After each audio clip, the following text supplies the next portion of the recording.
Assalamualaikum warahmatullahi wabarakatuh. Alhamdulillah, bila alamin kita panjatkan dan puji syukur kepada Allah Ta'ala karena pada pagi ini kita bisa bertemu kembali.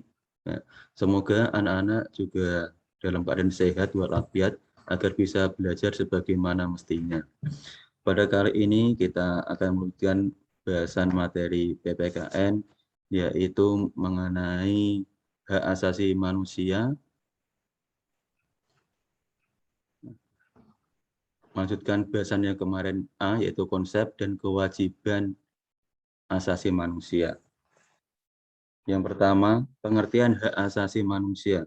Menurut Undang-Undang Nomor 39 Tahun 1939 tentang hak asasi manusia menyebutkan bahwa hak asasi manusia adalah seperangkat hak yang melekat pada hakikat dan keberadaan manusia sebagai makhluk Tuhan yang Maha Esa, merupakan anugerah dari Tuhan yang wajib dihormati, dijunjung tinggi, serta dilindungi oleh negara, hukum, pemerintah, dan oleh setiap orang demi kehormatan dan perlindungan harkat dan martabat manusia.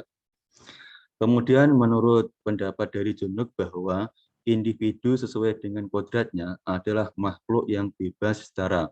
Manusia memiliki hak kodrati yang meliputi hak hidup atau the right to life, yang kedua hak merdeka, the right to liberty, dan yang ketiga hak memiliki kekayaan atau the right to property. Hak-hak tersebut tidak dapat diganggu-gugat atau bersifat mutlak. Kemudian yang B, macam-macam dari hak asasi manusia. Yang pertama, hak asasi pribadi atau personal right. Contohnya adalah hak untuk memilih, memeluk, dan menjalankan agama dan kepercayaannya. Kemudian yang kedua, hak asasi politik atau political right. Contohnya adalah hak menjadi warga negara, hak untuk memilih dan dipilih. Kemudian yang ketiga, hak asasi ekonomi atau property right. Contohnya adalah hak memiliki, mencari, dan mengumpulkan kekayaan. Yang keempat, hak asasi hukum atau right of legal equality. Contohnya adalah hak untuk mendapatkan perlakuan yang sama dalam hukum dan pemerintahan. Yang kelima, hak asasi sosial dan budaya atau social and cultural right. Contohnya adalah hak untuk mendapatkan pendidikan, kesehatan, kesejahteraan, dan perumahan yang layak. Yang keenam, hak asasi dalam tata cara peradilan dan perlindungan atau procedural right, yaitu hak untuk mendapatkan peradilan dan perlindungan dalam penahanan, penangkapan, peradilan, penyitaan, atau penggeledahan. Kemudian yang C, macam makna dari hak asasi manusia.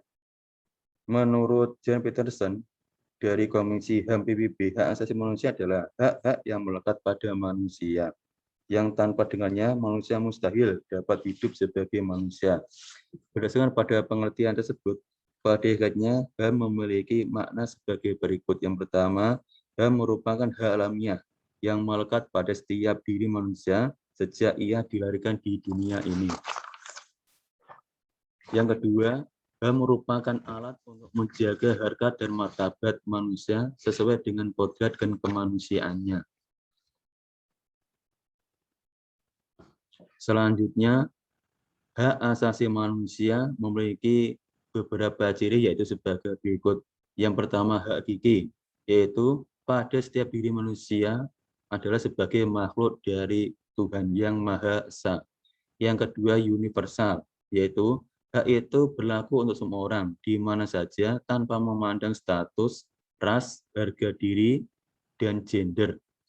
Yang ketiga, permanen atau tidak dapat dicabut, yaitu hak itu tetap ada selama manusia itu hidup dan tidak dapat dihapuskan oleh siapapun.